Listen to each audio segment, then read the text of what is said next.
Je m'appelle Sophie de Langlade, j'ai travaillé avec Karl environ 45 ans. J'ai démarré avec lui en tant qu'attachée de presse pour finir comme directrice de son studio. Alors, j'ai débuté dans la mode en 1975 au journal Vogue français et Karl étant très ami de la rédactrice en chef de l'époque, c'est là où je l'ai rencontré. C'est vrai qu'il a tout de suite été très gentil, assez ouvert, assez accueillant. Alors, le travail dans le studio de Karl était très énergique, parce que Karl était énergique. Karl était quand même assez... il voulait les choses, il fallait...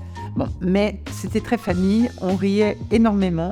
Sur cette photo, donc, où Nadia devait être au milieu du feu qui avait été mis sur les rails, donc on avait mis le feu, mis Nadia au milieu, et puis personne n'a pensé qu'il y avait du vent, et que le vent ramenait quand même le feu vers Nadia, qui aurait pu brûler comme une torche vive, surtout avec sa robe en jersey qui prenait feu très facilement. Donc en fait, après, on a dû d'abord faire la photo du feu et après rajouter Nadia sur la photo pour avoir Nadia jusqu'à la fin des photos.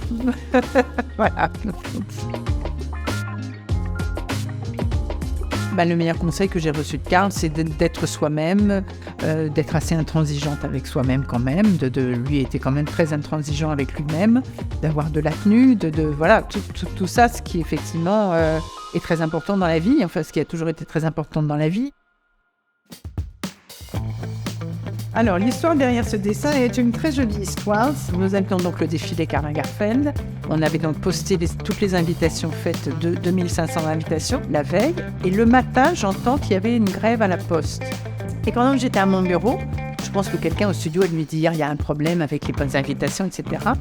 Donc j'étais en train de poster, je vois Karl qui arrive, qui se dirige vers mon bureau, qui arrive, qui me pose le dessin sur mon bureau et qui repart.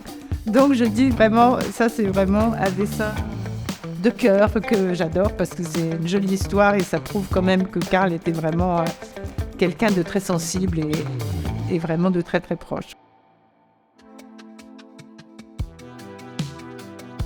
Alors le fait que Karl Lagerfeld soit le thème du Met Gala, je trouve que c'est formidable pour lui parce qu'il le mérite vraiment. C'est quelqu'un qui a marqué la mode, que ce soit Chloé, Chanel, Fendi, nous, enfin bon, il n'y en a pas beaucoup qui ont eu autant de maisons, travaillé pour autant de maisons aussi longtemps et en étant aussi brillants dans toutes les maisons dans lesquelles ils sont passés. C'est bien.